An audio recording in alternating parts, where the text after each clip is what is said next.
Before I share my screen, I thought it was really interesting. I didn't know that you guys were all linked to exchange programs or been exchange students. I was an exchange student to the US, and it changed my life. So as you're all saying, like, absolutely, it is life-changing. Right now I'm in Mexico. I'm 5 hours from the border of San Diego, and this is my hometown. I grew up here. My mother worked at a Christian organization since I was 3 years old until I was 17, but I moved to the US when I was 14 as an exchange student. And before moving to the US, I always said that I was going to grow up, become a lawyer, and never look back, because this was not where I wanted to end up. But that is not what happened.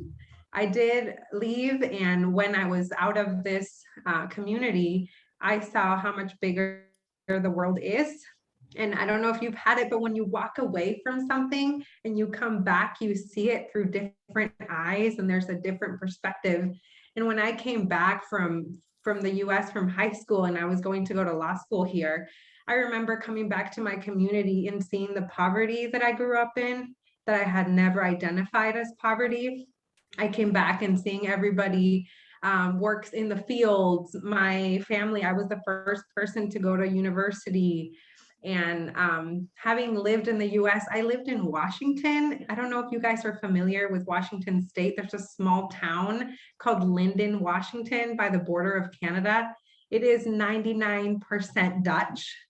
And I thought America looked like that because it was like pristine, upper middle class, like nothing compared to what I was used to living here in Mexico.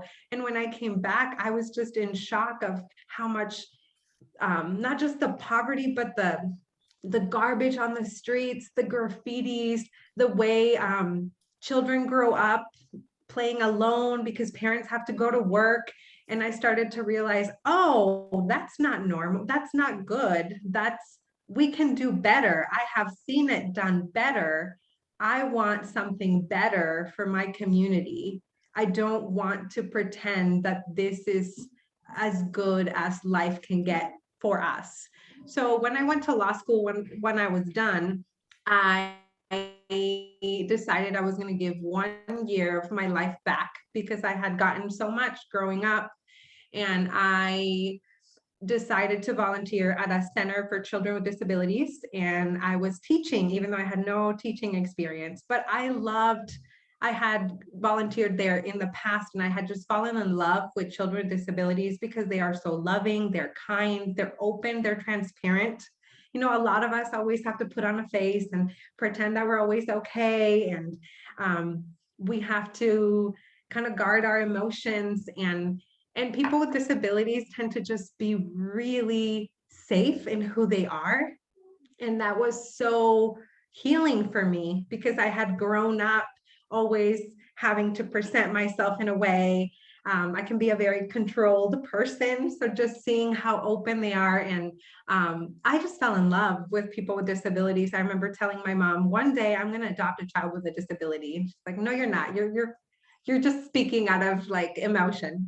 But I did. I just adopted a child. I've had him since he was 2, but this year he was legally given to me, and he has autism and cerebral palsy.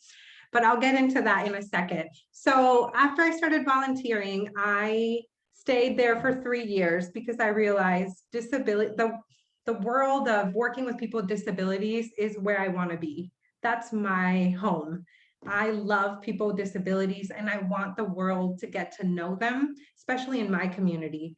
So I'm going to show you a slideshow, and then after that, I would love your questions if you have any comments. I'm just going to try to share my screen here.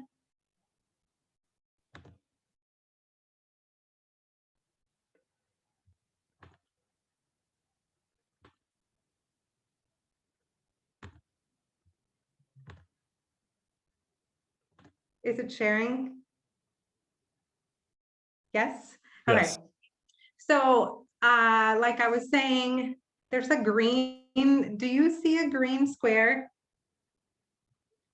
Or is that just me? For me, it's larger than my screen. Like you're sharing a portion of the slide. Oh. Is it working now? Yep. There. Much better. Okay. So after 3 years of volunteering and knowing that this is what I wanted to do for the rest of my life, a friend and I met a boy, and he had cerebral palsy. He was coming to our school, and we saw that this child was not going to be able to live at home because his dad had a disability and he didn't understand seizures. He didn't understand 8-hour medication. And we tried putting him in all of the 5 homes that take children with disabilities in the area, and none would. So when we realized the government wasn't going to do anything about it and the homes weren't taking him because they didn't have the space, we thought, if we don't do something, he will die. And we're young, we were 24 and 25 at the time, that if we don't do anything else with our life, but we can save this one child, it's worth it. And so we decided to begin the first residential care program in this area for children with disabilities. And that's how Eternal Anchor started, as a home for children with disabilities that did not have a home, who had either been abandoned or orphaned. And we never thought that it was going to grow beyond that. Even going into that, we weren't parents, we're friends. We're a year apart. He went to school for history and I went to law school. Neither of us had much background in disability work, but we both had a passion for working with children that have disabilities, and we both had been doing education for 3 years. So when we started, we got a lot of families coming to our home that found out what we were doing and said, I have a child with cerebral palsy. I have a child who's blind, and no school will take them because they can't learn to read and write, which is most schools that take in children with disabilities will only take them if they can have the ability to learn to read and write. So we thought, let's start a daycare. How difficult can it be to just let them come in? We'll love on them for the 4 hours, because families were saying, I can't go to work, or if I don't go to work, I have to lock my child, and I lock them in the house so that they can be safe, but I'm afraid something's going to happen. And I mean, I completely understand.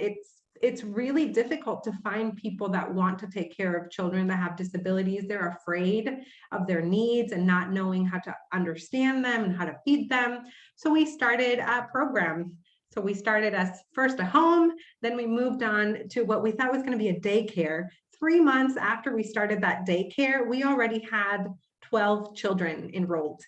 And by then we were doing, instead of it just coming in as come and play, we were doing educational activities, and we reached out to friends to learn how to do physical therapy. And we decided, okay, let's not pretend. Let's turn it into a school. These kids don't get to go to a special education program, and they deserve the right to. So let's do it. Let's just ask for funds online. Let's get a website going. Let's do a 501c3, and let's do what we can for them.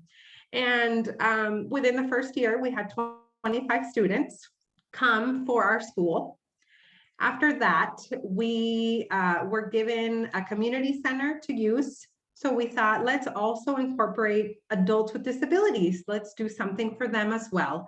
And we started the education program, took in the afternoons adults for life skills. And with all of the people coming to our programs having physical therapy needs and us not being physical therapists, we thought we need to learn how to give them these resources in the valley here.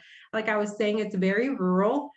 If you need a medical appointment with any specialist, you have to go to the city for that. It's about 2.5-hour ride into the city in a bus for most people that don't have cars. And that takes about 500 pesos. That's 2 days salary for a person to take a child to the doctor, and that's just the bus. And then the medical consult costs 700 pesos. That's 2.5 days work, because people here make about 200 to 250 pesos a day 200 pesos is about $10.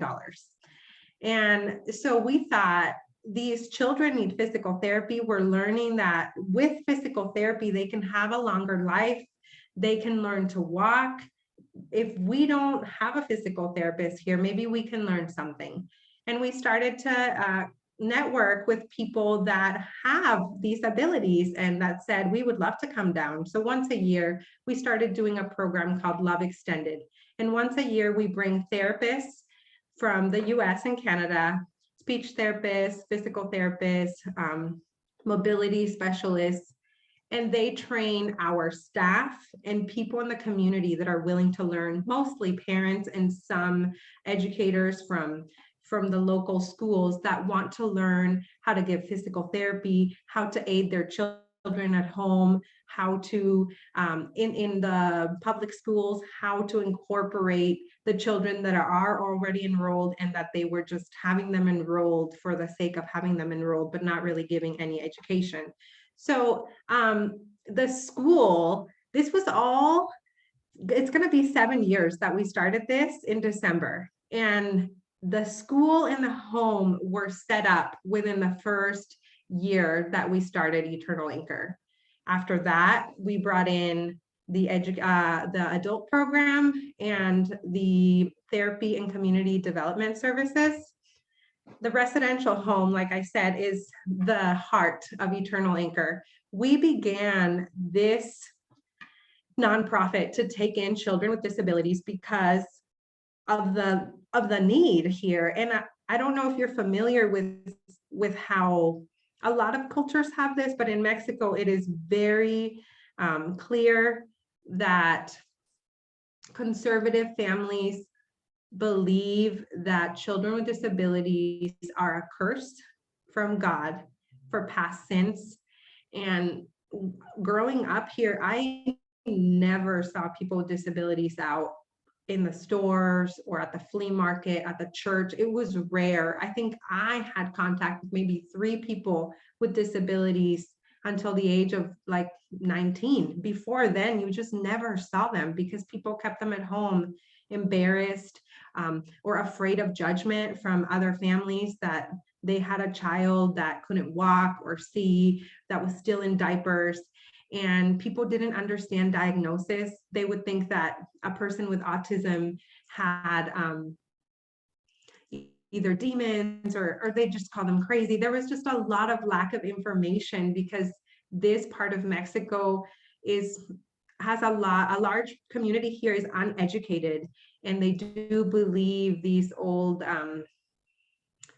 family tales that people with disabilities in your family are a result of unrepented sin, and that it is like your cross to bear. So knowing that, we just felt strongly that we wanted our community to change. We wanted to see our community understand that no person is born out of a curse, that there is no such thing as a person being born without a purpose, that we all have something to give, that there's beauty and there is talent in each one of us.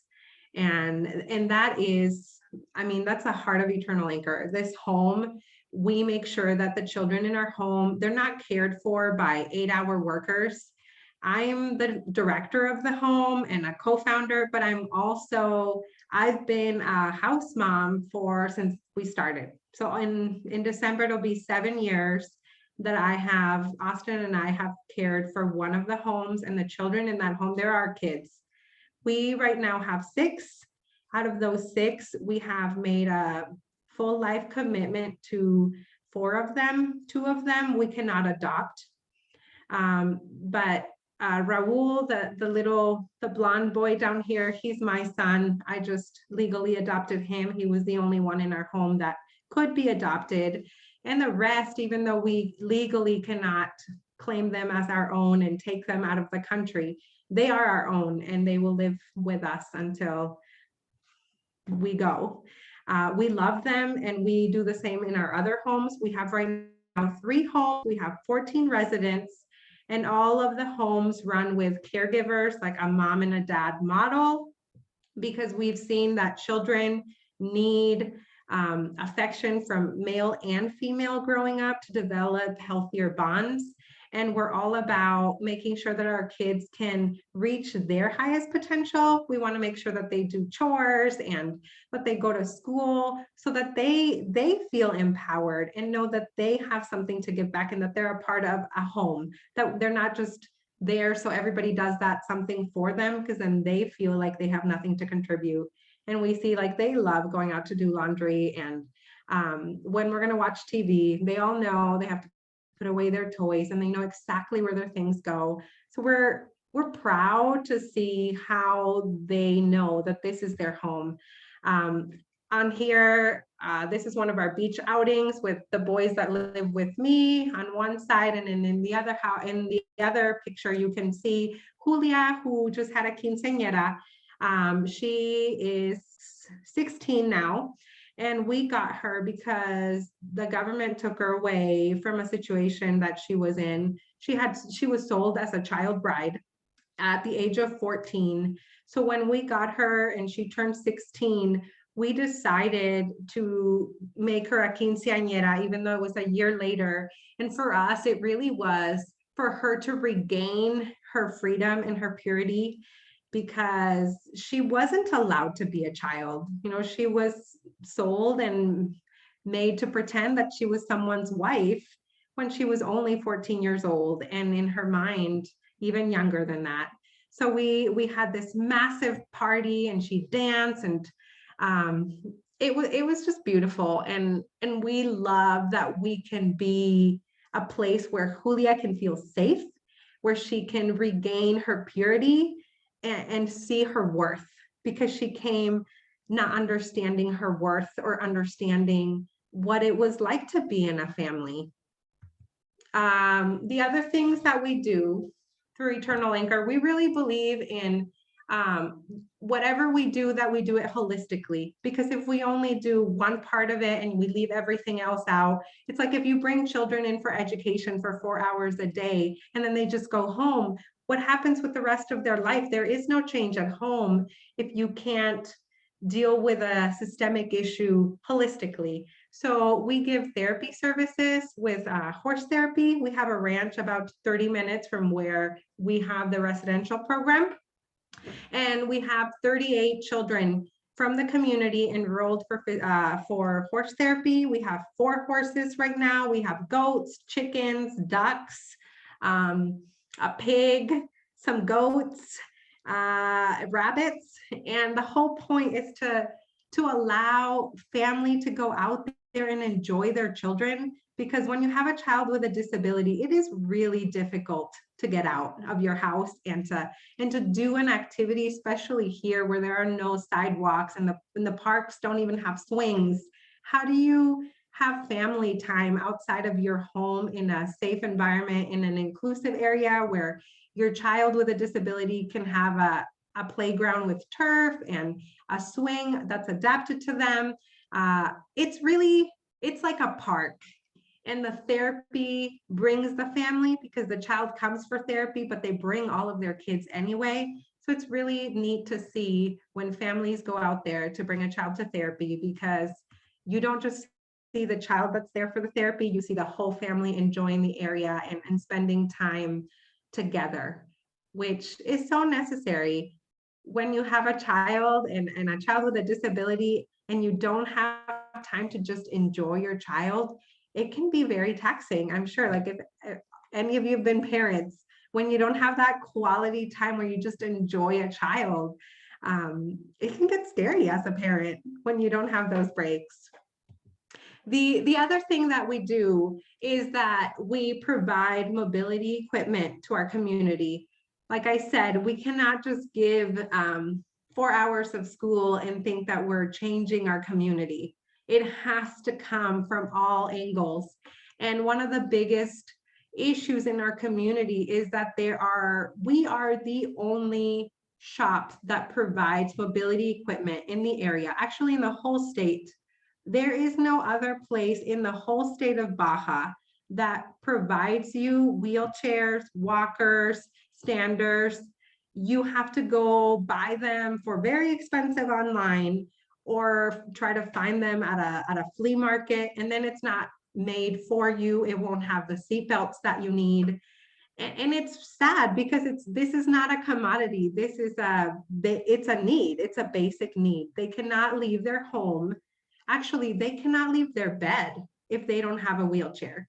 And we have met so many people that were confined to a bed because they didn't have a chair, or they were eating in bed because they're too heavy and they can't transfer them. They were showered in bed because you have an accident and you're 38 years old and now you're quadriplegic and you are in a very poor living situation. So the rest of your life is in that bed. And that's what we've been finding out, that a lot of people as adults that have accidents out here without the medical support, like I was saying, there is no medical around here. People end up confined to their beds when they don't need to.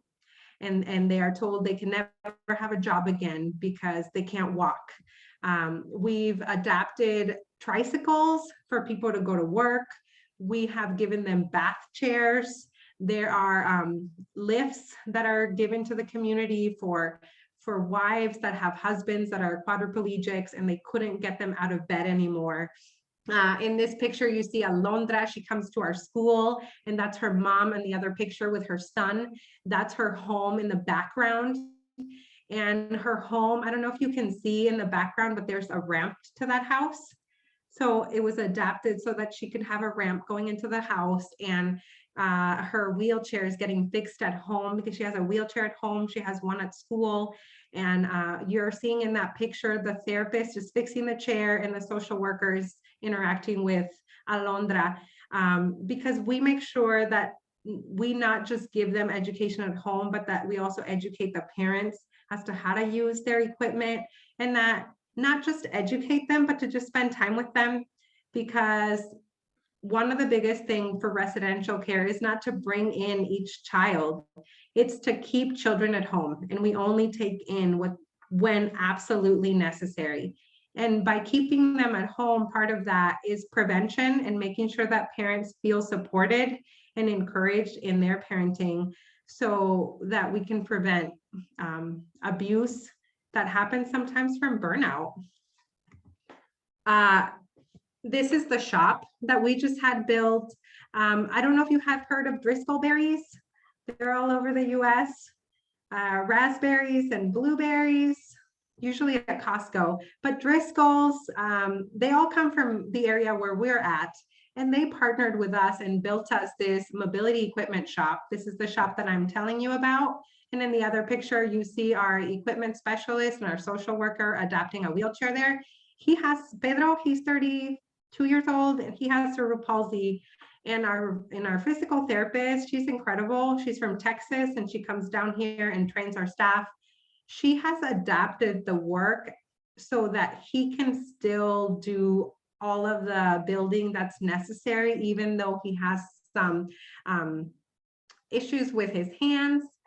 It's very neat to see the staff that we're able to work with and their ability to incorporate people with all abilities into the workplace, so that we can not only say that we want to make sure our community is empowering people with disabilities, but that we can do it ourselves and be an example to the community that people with disabilities can be a part of our community and offer a lot.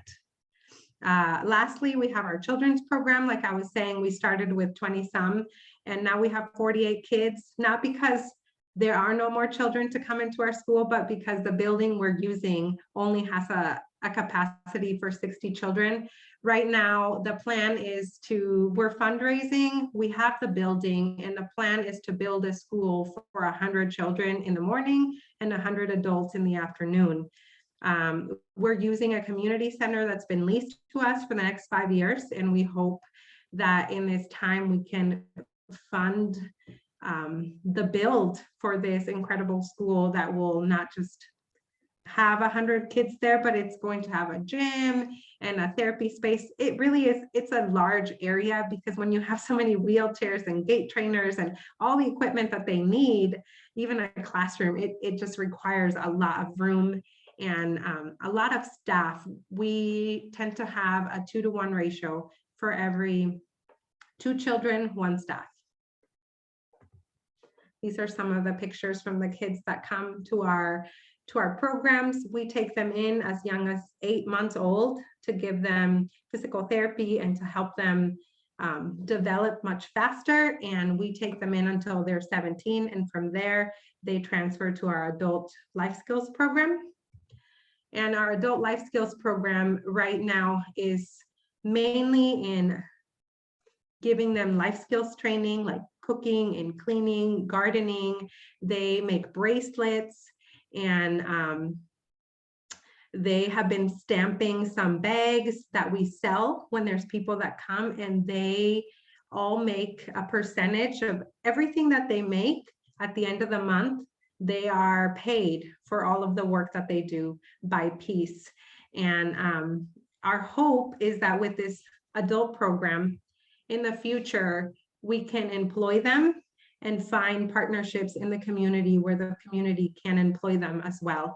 One other thing that we do with our school and our community development program is that we host Night to Shine, and this is international, and it is a dance for Valentine's Day. And they get crowned as kings and queens. They come in, they go through a red carpet. Last year we had 60, I believe, and the year before we had 80.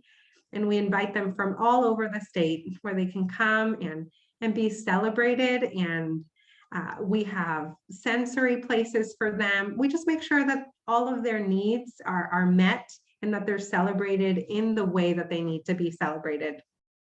It's a really neat event. That's pretty much my presentation on who we are and why it is that we do. My email is there. Oops, it's already done. Sorry. Here we go. All right. I don't know if stop, but Yeah, that's pretty much it. well, thank you very much, Deborah. That was really, really great. I'm sure that there's some questions. So if you want to unmute yourself and ask Deborah a question, we have some time to go through those. Does anybody have any questions?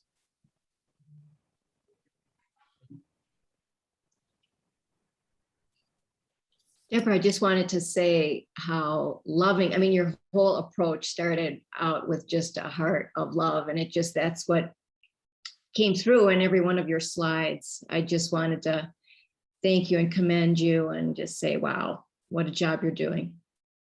Thank you. Mm-hmm.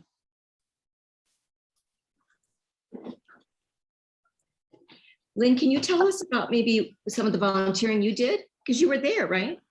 Yeah, I was. And I just want to start by saying that in a place where Deborah and Austin could probably get away with cutting corners, and because anything is better than nothing, this place doesn't cut corners.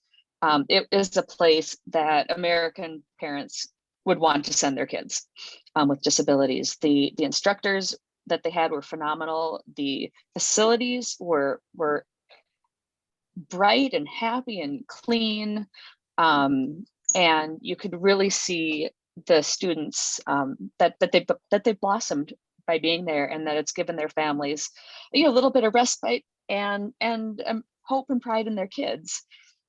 But the reason that I went is because Jeannie, who's also on this call, arranges trips to go, and I've been wanting to go for quite a while, and this year things just worked out.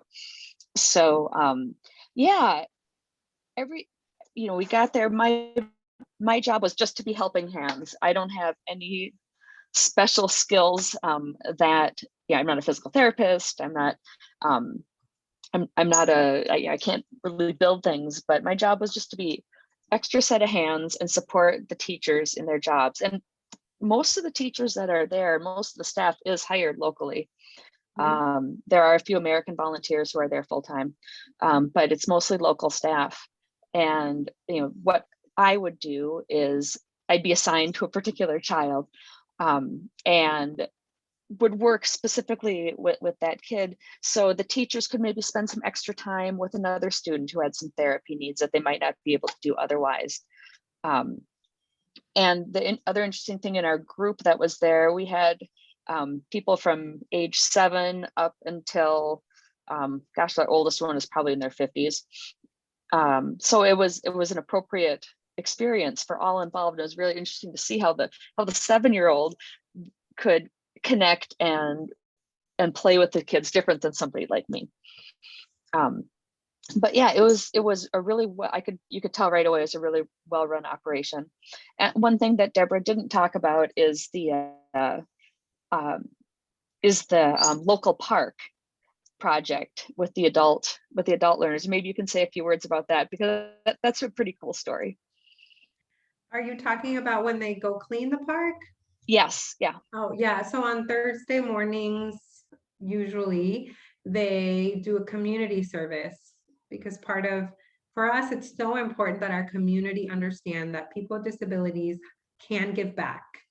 And so on Thursdays, there's a park, I think 3 blocks away from here, and they go and clean it, because like I was saying, there's a lot of garbage here. A lot of people, it's just the culture of I ate it and I'm just going to toss it, even if there's a garbage can. And they go and they clean it up. And something that's actually really neat is that there's a lot of little grocers around the park, and they have gotten crates of oranges. They have been given cakes from gratitude from the shop owners there, because it makes their shop look cleaner and nicer. And they have always said, like, you guys come use our bathroom. Come use our bathroom when you come out here and clean.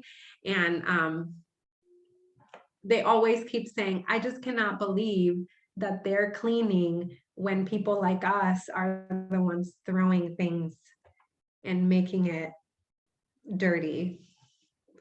Yeah.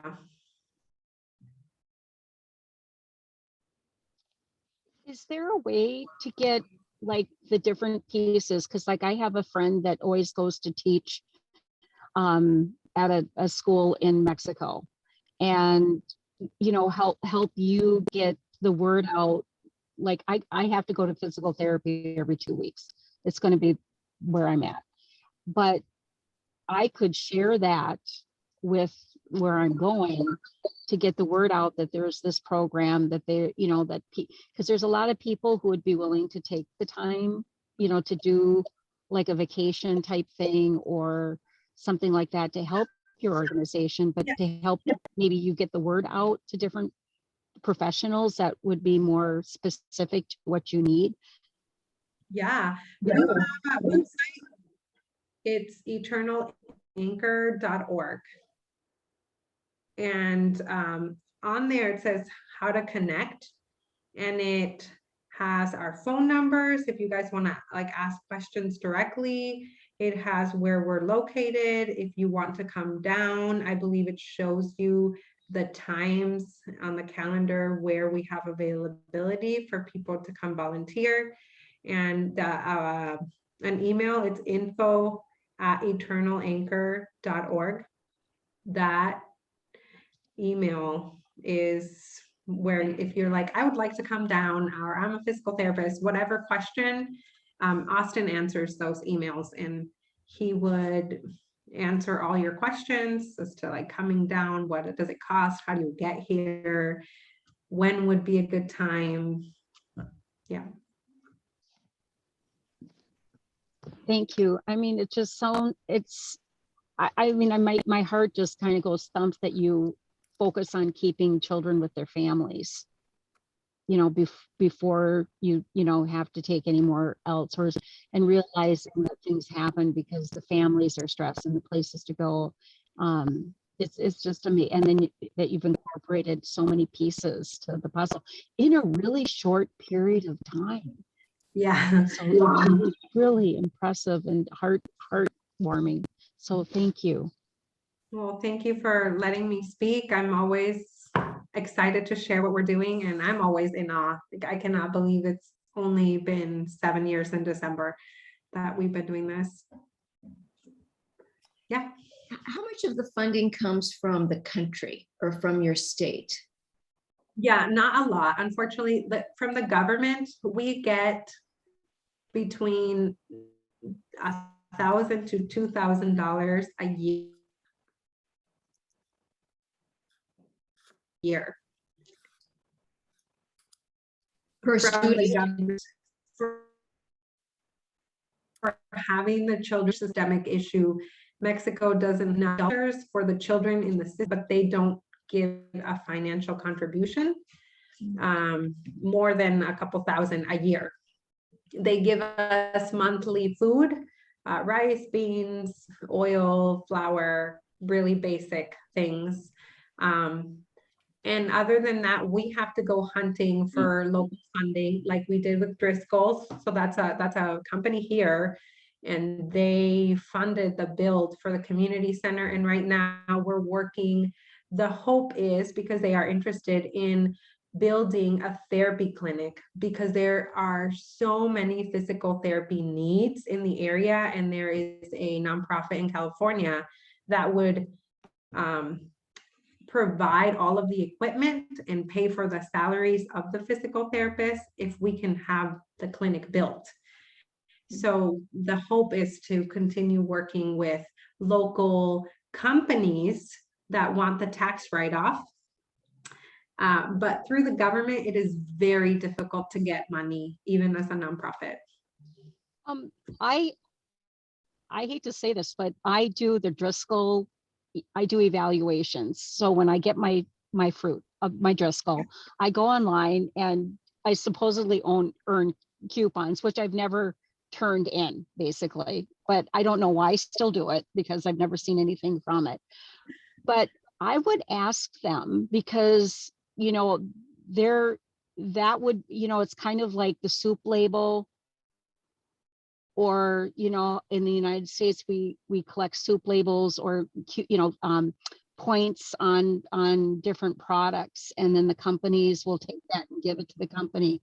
But to say, hey, Driscoll, we've got people that want to donate, instead of getting coupons for doing your surveys on your product, can we create something where people can, review your products that they buy in the United States, and in turn, get a donation for everyone who does that. Because I think just because Driscoll's doing it anyway, and it would be like a really cool funding source. And I mean, I will put that as a suggestion on my end, since I've been doing that for so long. But basically I'm critiquing the workers that are picking the fruit. Oh, I see. Because they have identifiers, on the product of where it was picked, where it was shipped, and how it was shipped. And all that information is put in, and then we say, did it taste good? Was it fresh? I mean, so that they can do their chain, their pipeline chain for their quality control. But they're doing that already. Right. And I would be even more diligent, doing something like that. If I knew the money was going back to an organization in the community where Driscoll is actually working, and or employing people. So cool. Well, are there any other questions or comments that you'd like to make? Otherwise, we can give Deborah a hand. I have a question, and I'd like to second all the compliments. This was very, very impressive and inspirational as well. You must be a very visionary leader, Deborah. And with that comes my question. What is your vision or your hopes or your dream for the next maybe 10 years? Yeah, so a lot of things. I would say that both Austin and I are dreamers, and we are grateful for the people on our board who are the breaks, because we are not. We're always like, how hard can it be? So I'll tell you 3 things that are like we're passionate about right now. First HIV. Austin, co-founder, my best friend, we work together. He just adopted a boy with HIV, and I had no idea, but HIV, like in the US and globally, is considered that it does fall under the umbrella of disability. And we went to there's only one home for children with HIV in this whole state. I didn't know, I had no idea, but there's only one home in the whole state. They only have 22 kids. And they told me that if a child has been sexually abused, they will not take them. And when I heard that, my heart just broke, because I think a lot of the kids that have HIV are living in homes where sexual abuse is prevalent, and it's going to happen. So, and I understand, I don't judge, because they're telling me, well, I only have 4 bedrooms and we're cramming them into these 4 bedrooms. How can I have in a child that could in turn molest another child? And that to me is heartbreaking, because one, more people are abused than not. And to have a home and to think that you're not going to have children with abuse, that is, you're pretending, you're pretending, because you do have children with abuse.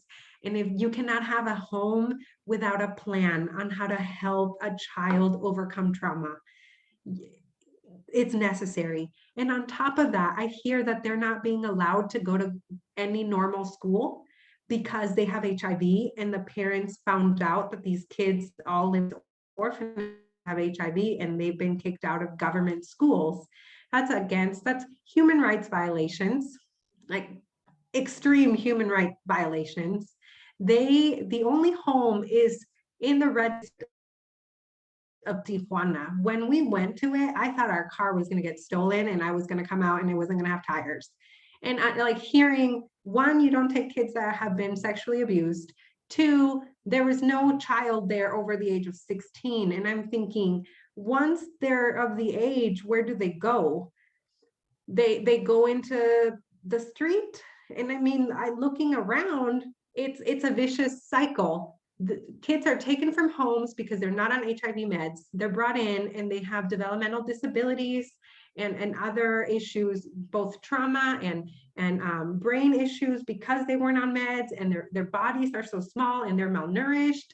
And then at the age of 18, they're just expected to go out into the street because they don't fit the disability part. So the government isn't going to care for them after the age of 18. And then they're in the red light district already. So what, you get kicked out at the age of 18, then you either sell or become a prostitute, have another child with HIV. And it's just like, we're making this problem bigger. And when we saw that, we said, nope, this is a disability issue. Eternal Anchor started to take care of children that are marginalized. People with HIV in my country are as marginalized as the trans community. I'm taking a master's degree in family law, and just hearing like how incredibly discriminatory our country is towards trans people. I've been doing a lot of research, and it turns out people with HIV are just as discriminated, and it's not being talked about.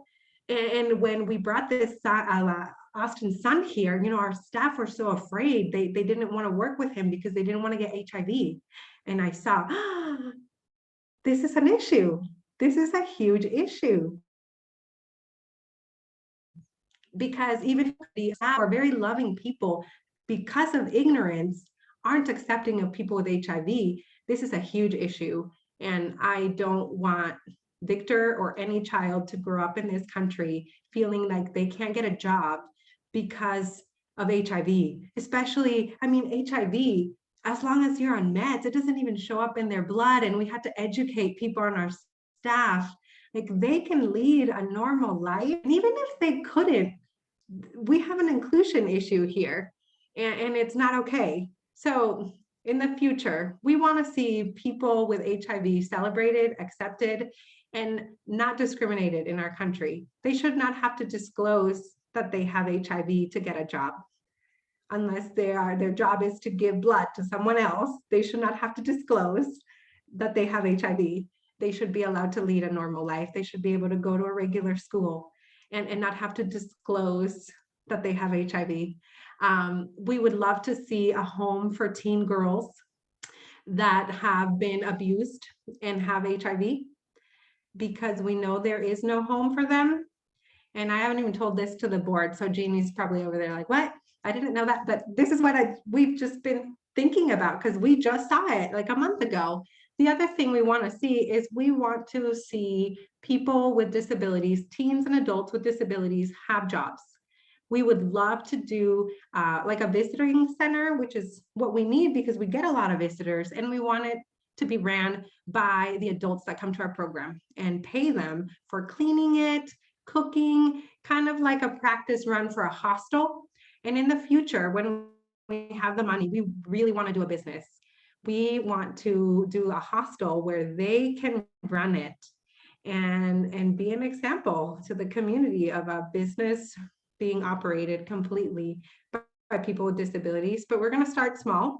We are writing right now a grant for a business proposal where it's called Sukus, which means, I believe, cactus in Greek. I don't remember, but Sukus is the name of the business we want to have.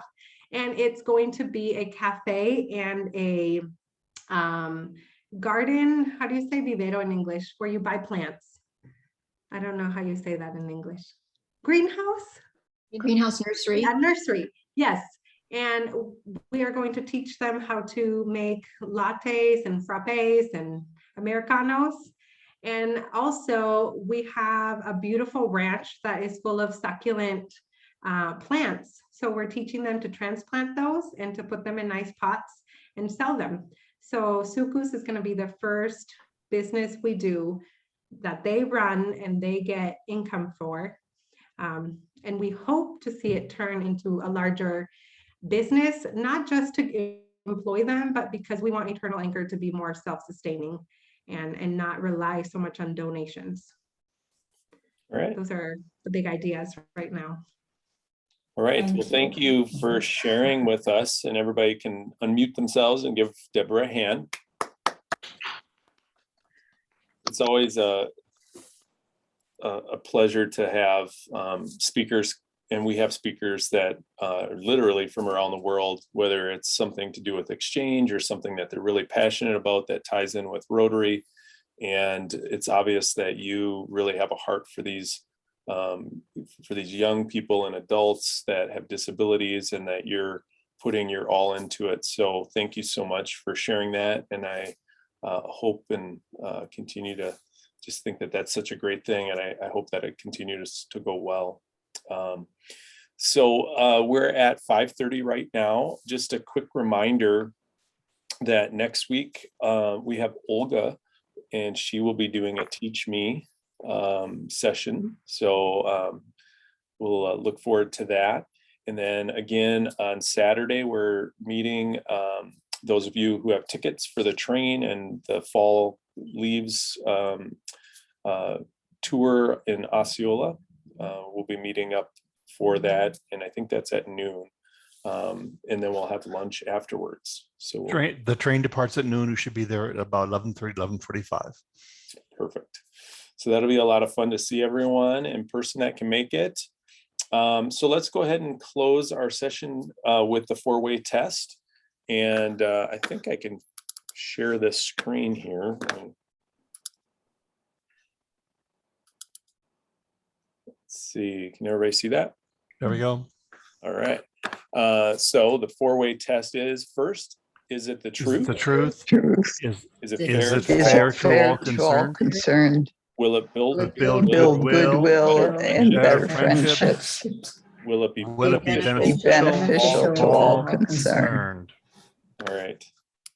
And I would say that the program that we saw today fits into that category of the four-way test. And so thanks again for doing that. Hope everyone has a great week. We'll see you back on Wednesday if we don't see you on Saturday. And thanks everyone for being here, and for the guests that were here. Thank you for being here as well. This will be online, on YouTube. So if you know someone who didn't get a chance to see it, it'll be up probably tomorrow, and you can share it with somebody that you wanted to tell about this program. All right. Thanks, everyone. Have a great night. Bye. Deborah, thank you. Thank you. Thank you so much, Bye-bye. Deborah.